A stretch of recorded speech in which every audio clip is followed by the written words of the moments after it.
There's the way of the monk and there's the way of the warrior. Both are Mm-hmm. valid. Both actually need to be in a meditative state for what it is that they're going to do. It's just a different approach. A monk has that time in the monastery to take an hour, half hour, a day, 3 days Sure. to do what they need to do. The warrior does not have a half hour. They're in it in the moment. And so how do I get into that same kind of semi-meditative state?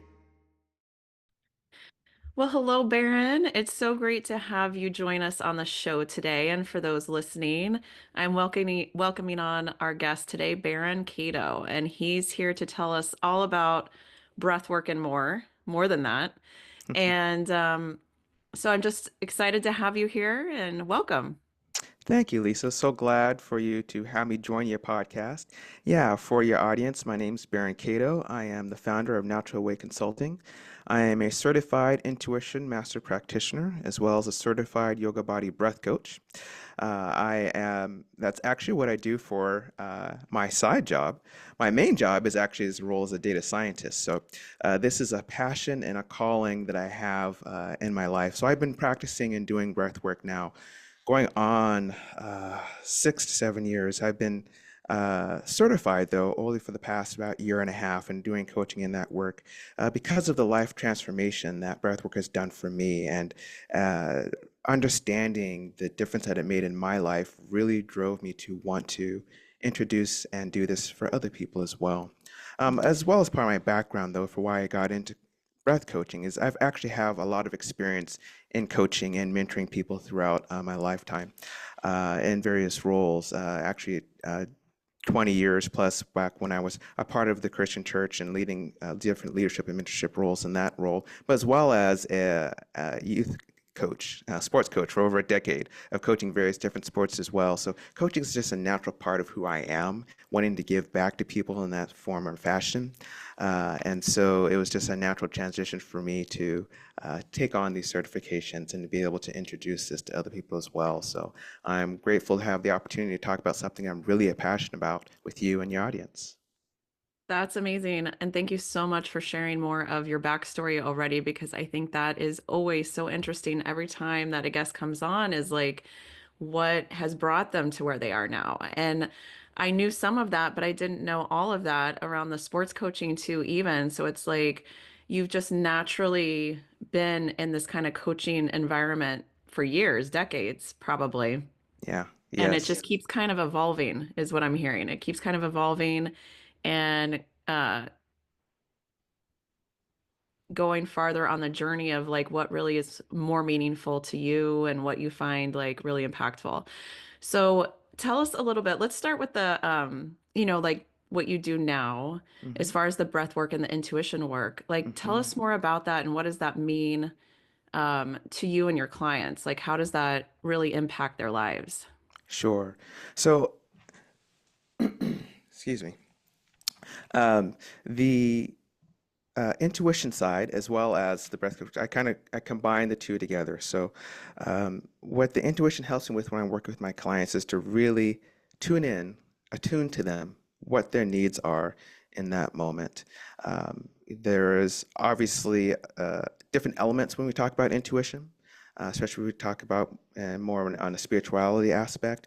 But really, in my practice for breath work focus, it's really focused on the breath and then how I can tune in to what it is that they need in the moment. For breath work itself, working with my clients, it's really um, there's different perspectives right out there on breath work. So I'll share my perspective both through my current certification, and I'm actually going through a second certification right now through the Pause um, breathwork facilitation program, which is phenomenal. Hmm. And one of the things that we talk about is that breath itself, when we talk about conscious breathing, is we're breathing in healing energy. Mm. When we are breathing normally, we're breathing in subtle energy. And when we talk about energy, um, even from a scientific perspective, everything is made up of energy, right? And so we don't necessarily need to be spiritual with it. We can, but we can really talk about energy as just energy. And so when we talk about breathing in healing energy, we're breathing in the air, what's in there. We're breathing in the energy that our body needs for the transformation. Just like how you put fuel into a car, that's the energy to make the car go. Air is one of the types of energy our body uses. Obviously, food, water, there's other things that we bring into our bodies, right? Air Mm-hmm. is a form of energy. So when we talk about conscious breathing, we're breathing in healing energy as compared to when we're breathing in our normal breath, our unconscious breathing, right? The automatic, we're not thinking about it. We're just breathing in subtle energy, the subtle energy that we need to survive, right? The minimum Mm-hmm. that we need to keep our body going. So Mm-hmm. conscious breathing, healing energy with the intent, depending on our intention for either relaxation or activation or transformation. And so when I work with my clients, it's really understanding what their intention is as we work together, is really as a partnership, and for them to understand, and then working with them to really bring in that conscious breath, what that means, and allowing the body to do the work. It's really about, there's two different approaches when we're talking about, let's say, mindfulness. There's the top-down approach, which is we change our story in our minds. We do the different techniques, mental techniques, to then change the state of our body. And that is a valid approach. That is a approach. Another approach is the bottom-up approach. And that is we change the state of our body to change the story of our mind. And so Mm-hmm. breath work is the bottom up approach. And really it's a balance of the two. It's really the ultimate because you still need to have that the transformation, right? The different thought processes that still needs to occur. So don't uh, receive what I'm saying as saying either or. It's not. It's actually both and is the ideal, right? Right. But the breath work is the bottom up to changing the state to change the mind. And one of the things that I work with people is a lot of times uh, the main, how should I phrase this?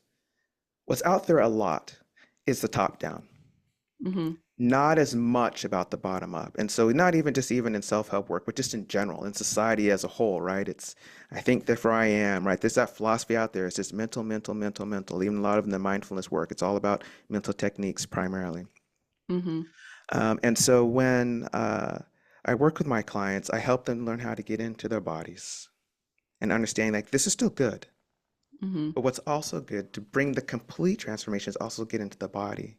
So we can get the healing within, get the body doing the work, what the body needs to do its part to bring about the complete healing that it's done. So it really is a combination of the two for those who are looking for a transformative type of work.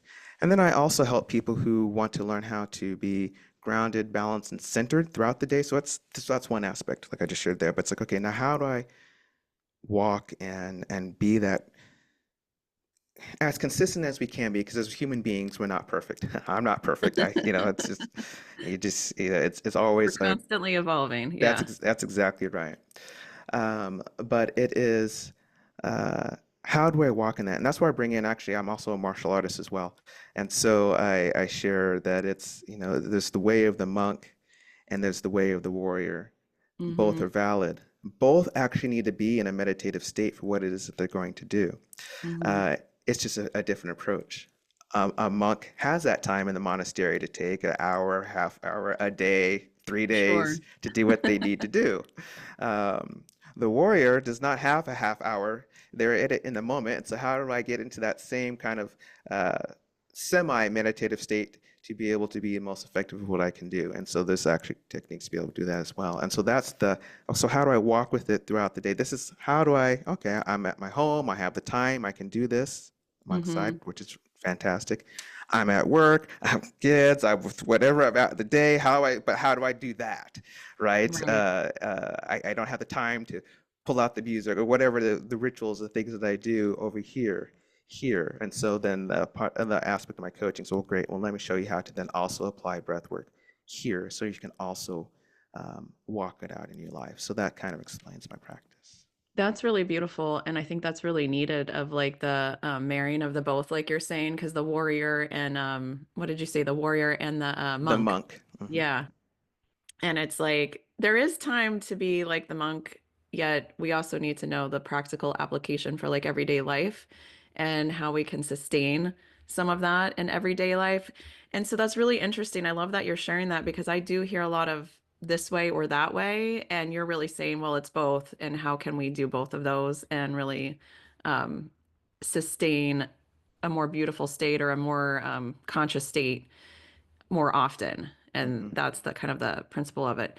Um, and going back a little bit, I think you really touched on some of the breath work in there, which some people listening may or may not really be aware of yet. Yet to go back to that a little bit was Hmm.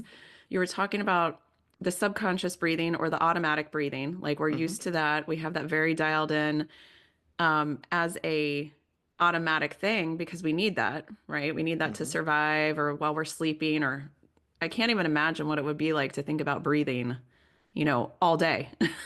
Right. It's very good that we don't have to do that.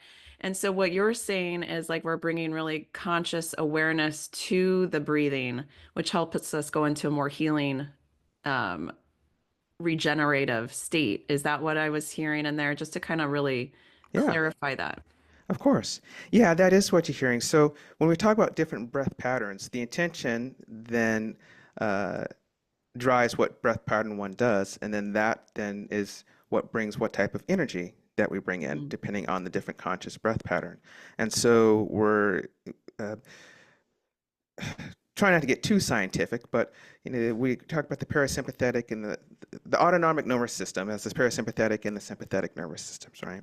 Mhm. And they do work automatically, which is why autonomic, but we also have the power through our breath to influence our autonomic nervous system. And Mm. so that's where we're talking about that healing. So for those who may not be familiar, parasympathetic is the rest and digest. The sympathetic is what people refer to as fight or flight. And a lot of times too, sympathetic gets a really bad rep. Like, oh, sympathetic bad, parasympathetic good. And it's like actually our bodies need both. The best way to think about sympathetic, if we take off the more negative connotation, I mean, fight or flight is real, so I'm not trying to say that's not. Yeah. But it's more about getting your body ready to take action. Mm. It can be fight, it can be flight, but it can also be getting ready to go exercise and work out. That's simple. Right. That is getting that's your sympathetic nervous system, right? And so when we think about it, that there's varying degrees of activation. Fight or flight Mhm. might be the extreme. Well, there's various, getting ready for exercise might be on this portion of it, right? So if we think about it that sort of way, so just a little bit there on the sympathetic, but yeah, it's activating those two through the breath to then, especially on the healing side, is more activating the parasympathetic nervous system to bring Mhm. that rest and digest within yourself. Yeah. No, I love that. And I love that you're sharing kind of the scientific part of it. Because I think it's just great to know. And it makes a lot of sense once you were walking through that. And that's where the fight or flight, I think, from my own experience, probably from other people listening, we're in that mode more than we know we are. And we're Yes. living in that space more than we realize. And that's kind of the point of what you're sharing is coming back to the intuition, coming back to the breath work helps you not get out of it. Like you said, it's important to have that, but to not be living in that all the time because that's draining our energy. That's draining our life force, basically. That's right. That's right. Still talking about it from a biological standpoint, and we can talk about it beyond that as well. So I'm not opposed to that, but I do think it's good to have that foundation so we Uh-huh. understand what the body is doing, and then we can, of course, take it from there, right? Right. But yeah, our bodies. Sorry, frog in the throat. Morning for me, afternoon for you, and so the Yeah. frogs are still coming out. Um, the when our bodies switch into the sympathetic mode, then yes, it is our bodies are revving itself up to take that whatever action that we're going to do. And so it is, think about it like he's putting like a gas pedal, and it's pushing the gas pedal, and depending on how extreme it is, let's say it's extreme stress, whatever it is that we're walking in, extreme stress. Okay, I got to take care of this. So it's really pressing hard, hard, hard. Well, the gas tank's going do do do do, just like I said, it's emptying, it's emptying, it's emptying. Hmm. Well, our bodies are designed to, okay, now that that's done, now let's switch back into parasympathetic to rest and digest to now refill the gas tank. And that's what our bodies are designed to do. So our bodies are designed to actually, throughout the course of the day, to go switch back between sympathetic and parasympathetic. Mm. Sympathetic, parasympathetic. Gas, break. gas, brake, just like driving a car. That's actually a natural cycle. But to what your point is, a lot of times for many people, we're just in the parasympathetic, and we don't Hmm. realize that. That stress and anxiety from work, from life, whatever's going on, that keeps us here. And that is actual, biologically, it's intended to have a physical release. So that's another thing as well. So it's not intended for a mental release. It's so Hmm. that your body can do something. That's what all those things are firing off to do. And so if we're in that state and it doesn't have a physical release, Hmm. then or a type of release, but generally some sort of physical form, um, then it stays trapped there. It stays in that mode. Does that Hmm. make sense? And so that's It why does. people say, yeah, well, if you can go exercise, great. If you can go exercise, well, great. That'll help release it super fast. But for some people, they don't have that opportunity, and that's where breath work, bringing it back to that, comes into play. Hmm. That is another form to physically release through the breath, through the activity, to be able to slip into the parasympathetic and bring that brake into the system and let off the gas pedal. Yeah, that does make a lot of sense as you were saying that. And so for most people, it's like they just have the gas pedal shoved down to the floor and they're going like that all the time until maybe they go to sleep and then they're pulling it off. And even then, maybe not totally. And then it's right back at it. Um, Yes. okay, so what you were saying in there makes a lot of sense and a lot of connection and realization I would say was coming up for me of just seeing how correlated that is to like anxiety, depression, like, all these things that we're mostly all experienced in some way, shape, or form, just maybe the level of it. Hmm. So, how has that for you, like this breath work, this intuition work, and everything you've been doing and now helping people with, is like, how has it changed your life? Like, how have you seen that? Like, because we all get into it first because we really enjoy it for ourselves or it transforms our lives. And then how did that really impact your journey from that point? Yeah, thank you for that question. This is why I'm doing it and why I'm passionate about it, because it has impacted me when um, I was dealing with a lot of anxiety, dealing with a lot of uh, I have personal trauma in my life related to childhood things. And so as I was dealing with those and how to um, walk out like everyone else. Yeah. I came across, and I was trying various different things, and to some degrees it sort of worked. And for me, the top-down approach, I couldn't quiet my mind. I understand it, and I know that for some people it's very effective and awesome, but for Hmm. me it wasn't. There's just too much going on in my mind to quiet it related to trauma, all those sort of things. And people who've dealt with some trauma could probably relate to that, I'm sure, to some degree. Yeah. And it wasn't until I did a 21-day breath challenge that's like, okay, sure, I'll try this, that I started to notice, oh my goodness, oh wow. Yeah. In other words, at the time I didn't know it was bottom up. I mean, I could talk about it now like I did, but back then I did. Oh, yeah, my body is just relaxing. Oh, and it's just doing it on its own. I don't have to use a mental technique. I don't have to use, for me, a mental technique to calm and quiet down. Hmm. That was like a releasing moment for me of, oh, it is possible, right? Just first that first step, right? Of, oh, it is possible. Because sometimes, well-intentioned, of course, people are like, okay, especially with the top down, it's like, okay, well, we'll try this, we'll try this, we'll try this, we'll try this, try this. It's like, but Hmm. it's just not working for me. Hmm. Um, and then you can get a feeling of that can add to it, right? So that can add to the stress, right? The hopelessness, like, why is it other people are, experiencing this and they're Working for doing great? them. Yeah. Yeah, and it's not. It is supposed to, right? Yeah. Um, and it was when I had that I was, oh. So then, like I said, the hope bubble went off. It's like, oh, okay. And so once I continued doing, after 21-day trials, I continued practicing it. And what I also started to notice was that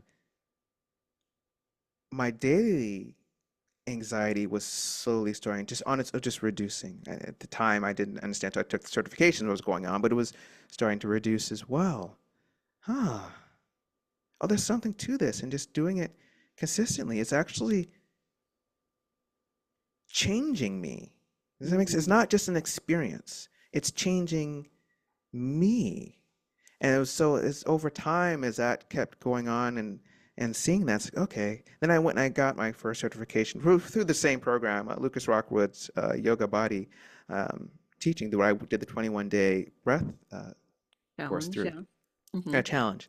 And then it's like, oh, now I understand. It's like, oh, through a dream. But actually, by doing this over time, then we're I mean, again, in the biology of it, but still, that you're changing the neuroreceptors, you're changing your body, you're Right. changing the subconscious behavior of things, like, for instance, how I breathe and understanding slowing down breath. And, the ideal breath rate is around 8 to 12 breaths per minute. Most people breathe much more than that, going back to what you're saying. So the amount that we breathe is not the only reason that we add to stress. Don't get me wrong, because there's many factors that go into it, but it does actually compound it, or not compound it, excuse me, compound is the wrong word, add to it, because uh, how we breathe also influences our body. So the Mm-hmm. sympathetic nervous system, as we bring short, quick, shallow breaths, well, that tells the sympathetic nervous system, oh, okay, I need to activate. Right. And it's the slow, deep breath that tells the parasympathetic nervous system, oh, okay, now it's time to relax. So the slower that we breathe, the more our body is just naturally relaxed. But that has to be on the unconscious side. Right? I'm not talking subconscious. Well, as we do breath work over time, that Mm-hmm. starts to happen. That entrainment is the word. We start to entrain our body to breathe slowly. So that's kind of been my journey. And so it has done wonders in the works in terms of my own trauma recovery. I've also, and I do want to emphasize, I have spent time with a therapist as well. Therapy is also important. This doesn't replace the need for therapy or talking to a therapist. Mm-hmm. Really, is about the balance of the two. You mentioned it Is what before you about the, found. Yeah. yeah, the either or. And part of the reason also why I evolved personally to the Taoist philosophy is um, it's all about balance. And really, Mm-hmm. that's one of my practices all about. Let's bring it back into balance. I found peace when I moved out of the either or into the both and actually saw how things started to balance together. And so, so that's kind of been my journey with the breath work and intuition as well, fed into that. Yeah. It's absolutely beautiful. And I don't know about everybody listening, but as you were sharing that story and your journey, I got so relaxed. Mm-hmm. It was just like you were taking us on this beautiful like experience of what you've been through and just like really connecting it all. And so that's unusual when I'm interviewing people that it's just like this calming feeling as you were sharing that. So I appreciate you being honest and open and vulnerable about that. And it's so interesting too how, you know, so many people, you, myself included, come to these kind of journeys really exploring something different because we're realizing how past life, or not past life, but current trauma in our lives when we were younger or growing up or whatever is really affecting where we are now. And Mm-hmm. I love what you said in there is you're like, it's possible. You said something like that of like, now I know it's Mm-hmm. possible. And Mm-hmm. that's such like a consciousness jump of like discovering that there is a way for you or whoever listening, and that there was hope tied in there too. It's like those are like the stepping stones to kind of elevating or shifting or, taking in something new in a completely new way. Mm-hmm. So I just wanted to touch on those things you said. It's like keywords, right? It's like if you're listening to this and you're in a place in your life where there's a little bit more hope, or you're listening to this and it's like, it's possible for me. It's like that's just such an open, expanding statement of like Mm-hmm. allowing stuff to come in that you need, is what I was feeling. Yeah, yeah. So true. I mean, one of the things that can lead to depression and despair, and as someone who's come out of that space himself, um, hope is so important. And and realistic hope, not how should I Not like phrase a wish and this? a prayer hope or Yeah, exactly. Not someone trying to make you feel hope. We have, and again, people are well intended. This is not a commentary on people who are trying to be helpful in our lives. But it's not until we see it for ourselves, right, that Yes. really then it's like, okay, I It's can do empowerment. this. Yeah. Exactly. Empowerment is the key. And that's actually one of the key right, of my practice. Exactly. It's all about empowerment. And then once you feel empowered, okay, now I can move forward. No matter where we're at, I can move forward.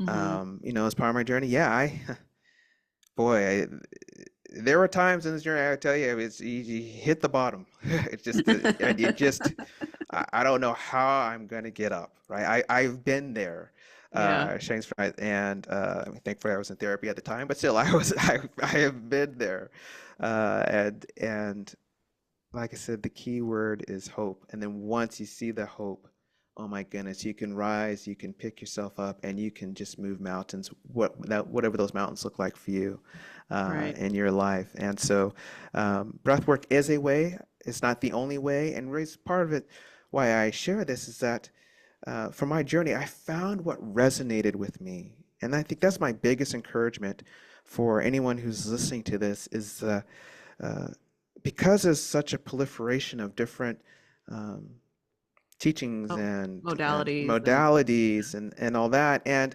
depending on who is putting it out there, it can come across like this is the way or that is the way. And my encouragement is to, and those people have good intentions. I'm not here to question their motives or anything like that, but I share for your audience instead of getting tracked into this is the way, just think of it as this is a way. And you can Hmm. explore that path. And is this a path for you? And you can find out if it's not the right path for you, then that's okay.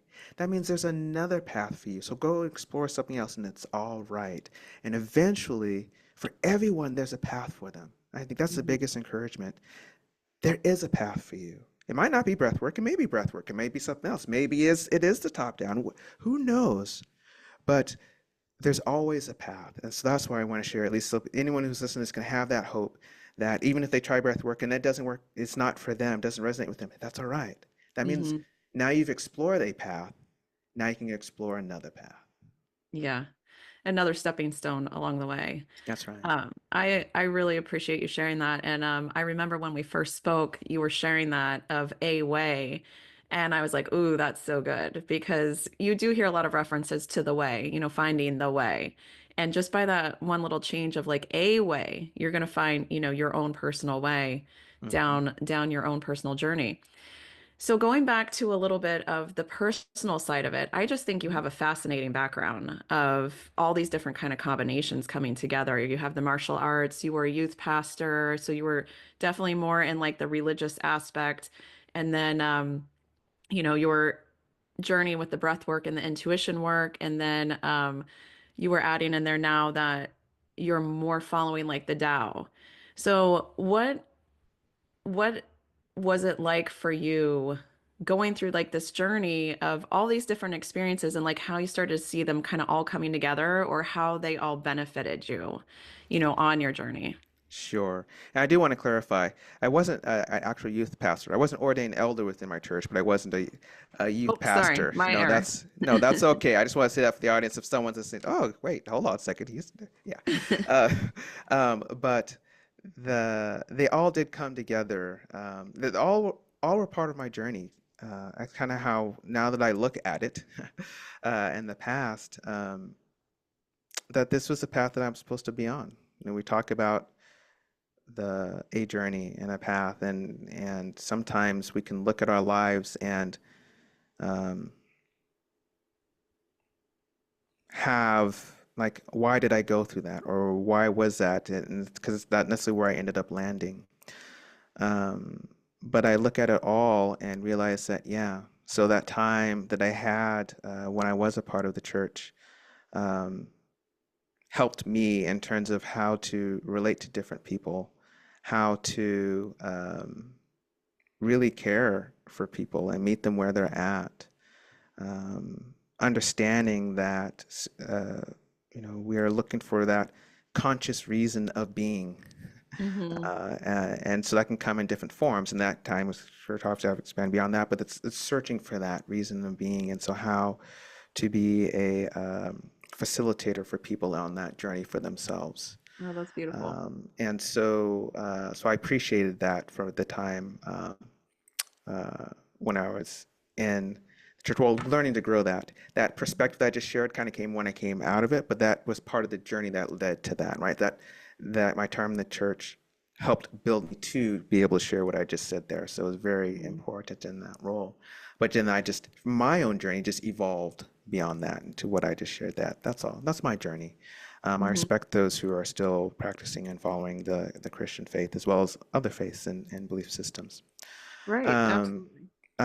and then the martial arts. That was something I had a neighbor across the street who was doing, and martial art practice is Aikido. And it Okay. fits into the philosophy because there's different schools of Aikido. What I'm saying does not represent every school of Aikido. I practice the school of Kokikai, but within Aikido, it's really one of the goals is to resolve the situation doing the least amount of harm that's required to resolve it. Mm. So it is not a striking art. It's an art that involves what we refer to them as throws. Some people are like, that's not a throw. You like slam them against the ground. No, yeah, but it's throws and joint locks. It's not like judo, but but it's not striking. So our goal isn't to physically get you to submission like striking arts are. Mm. But that doesn't mean that our art can't obviously seriously hurt someone. But the nice thing is that we're in control.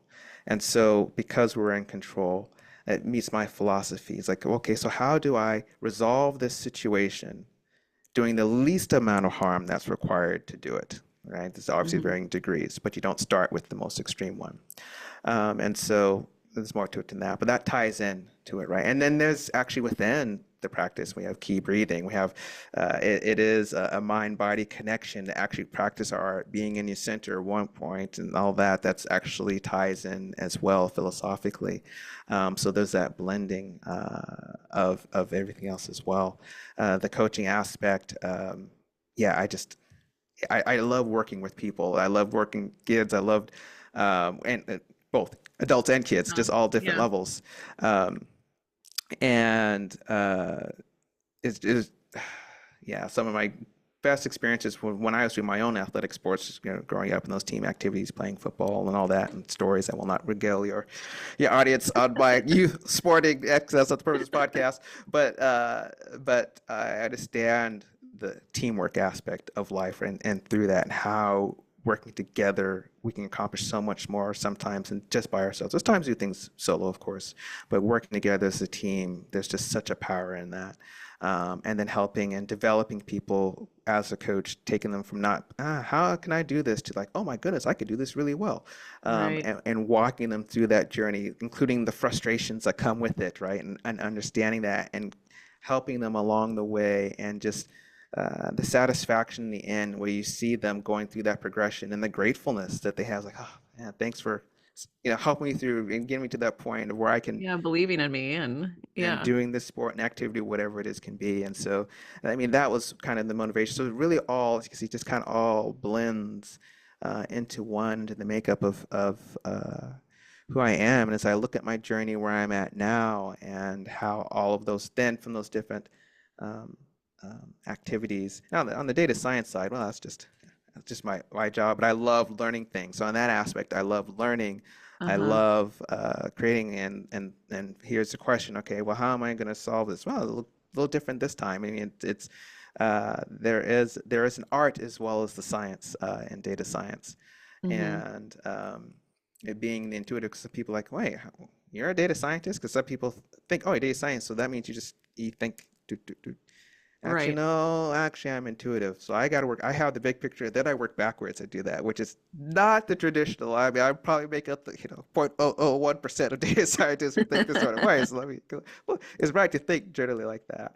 But my professional journey, I didn't start in data science, but led me to data science, and I love it. Because it does still feel that aspect of it, and then still finding the steps to be able to then solve and answer questions is joyful as well. So all of that leads It just in. all ties together. It just all ties together exactly, and that's why I can talk about, like, for instance, the breath work and the scientific aspect of it. I love it. That's like the data science side. Yeah, the details. Like, okay, here's why. I mean, here's the big picture of what's going on. That's the do side, but here's why. And that's what's so awesome about it. It works Uh-huh. because of this. So yeah, it all kind of blends together. It does. And I love you were talking about coaching in there and just like how much that was a part of your life, even from a young age. And that's like one of the most, I think the most impactful things about coaches is just that they hold the possibility of what they can see, and maybe you can't see it yet, right? Hmm. But they can see that possibility of where you can go and what you can develop and all those things. And it's what you were saying in there, the teamwork. I think that's why it's been so important in my life too. It sounds like in your life as well that you find people to do some of this with and to grow with because it's just way more powerful than trying to do it all on your own. You can, you certainly can.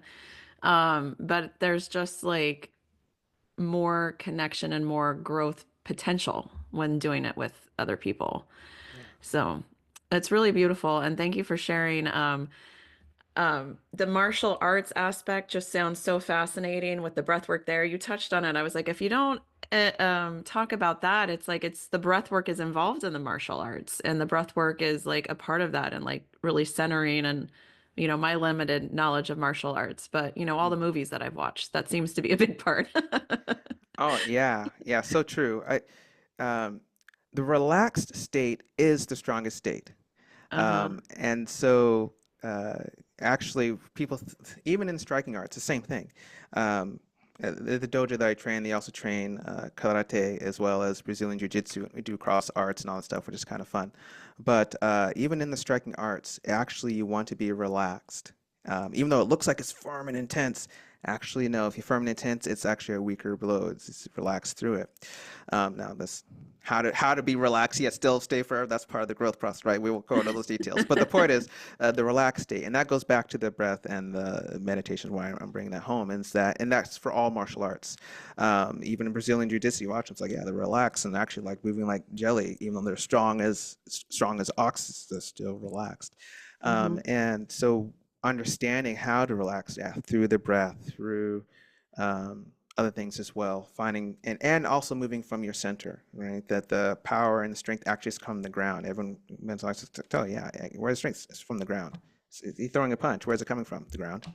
And so how do you connect to the ground through your center all the way up that then ends in a punch or a kick, or in our case, you're grabbing in a move and do a certain technique, a throw or doing what have you, connecting the center, that it's all one and connected in that oneness. And it's really, so the masters who've been practicing forever, and they just make it look all fluid like it's just so easy. It's because they've been doing it forever, so they can do it that easy. But that's they're still practicing all of that. What I've just said, they've just been doing it long enough that they make it look like they're not doing that. That's the crazy thing. It's like, Right. is that, oh, and like when you get into it, oh, that's what they're doing. Oh my gosh, that's really hard. But they make it look like it's like nothing. But that's what you practice. Yeah, that oneness, that balance, that center, and breath helps a lot to be able to do that. Yeah. That makes a lot of sense. And what I was seeing as you were talking about that too is just like when people really go into like the zone, right? There's that Hmm. zone of like swinging the bat or the zone Hmm. of the concert pianist or whoever it is. It's just like it looks so effortless, but that's where they're at. They're in Hmm. that space of just really connectedness of like that effortless flow, not Yes. that tense, like striving for it, right? Yes. Yes. Yes. So true. It is. This is just me speaking, not as the expert in the space, but it's really getting out of the left brain and they get into the right brain, right? You're able to relax. I don't have to logically think through, okay, now I gotta, okay, like a concert pianist, here it comes. Okay, the pause. Okay, I gotta make sure I do the 4 count. One. Yeah, those who've practiced, you know what you're talking about, right? Yeah, Remember, yeah. I gotta tap the foot. Make sure They're I not get the even rest there. just They're right. like, There, yeah, exactly. It's like, I mean, they were there at one point, right? Because we all yes. start there. But now they're to the point where it's just so ingrained with what they are that they can let go of the logical side in that sense and just flow with the creative right side brain and just let it just naturally flow and come out and just let their bodies do. And that's really where the magic happens in all things. I mean, that's one example. Exactly. Sports, the same things too.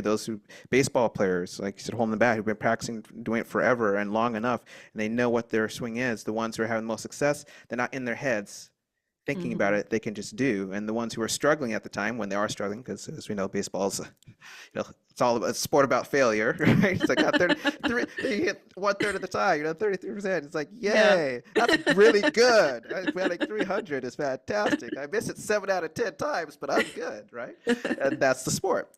And so it's understandably one can get in one's head when they're not in the slump and that sort of stuff. But then once they figure it out again, then they're out of their head again and they start having that success, right? And when they're out of the head is when people have success in all activities. And so, yeah, it really is getting into that flow state. That's beautiful.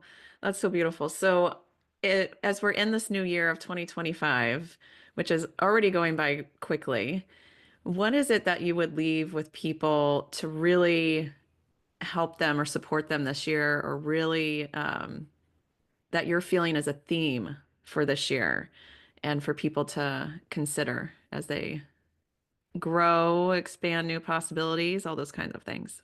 Sure.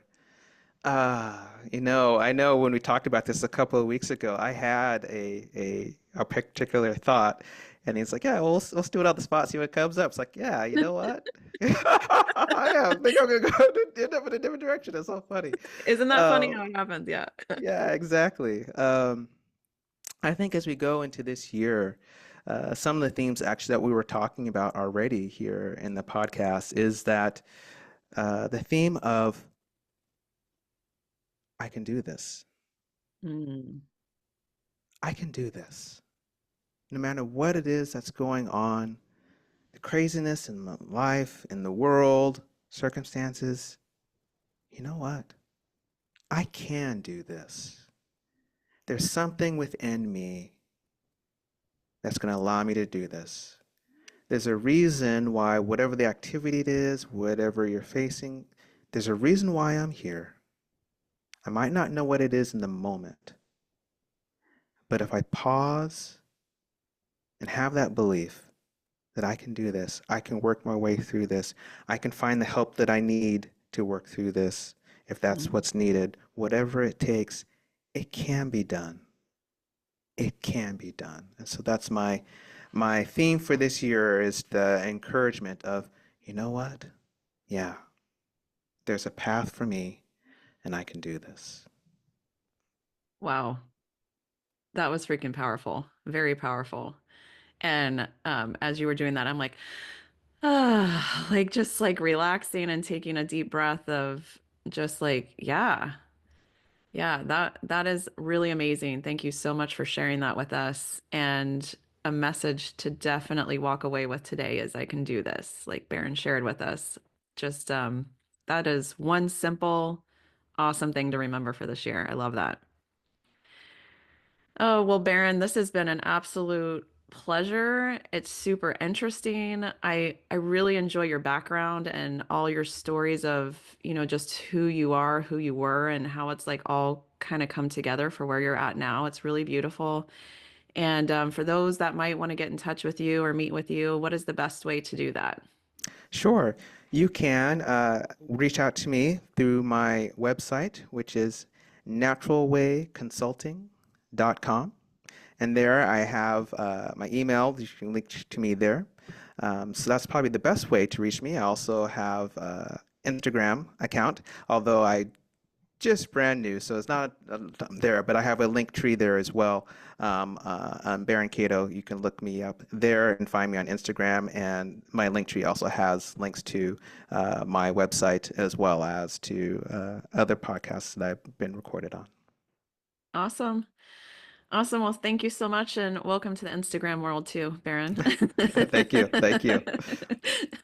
Well, thank you for coming on today. It's a pleasure, and I hope we get to speak again soon. Thank you so much. You're welcome. Thank you so much for having me on, Lisa. This has been such a pleasure, both being on your podcast as well as getting to know you. Likewise. Thank you for being here and listening to this episode. Please take a quick moment just to subscribe to this channel. By subscribing, we can bring you more amazing episodes, incredible guests, and more content to support you on your journey within. Thank you for listening.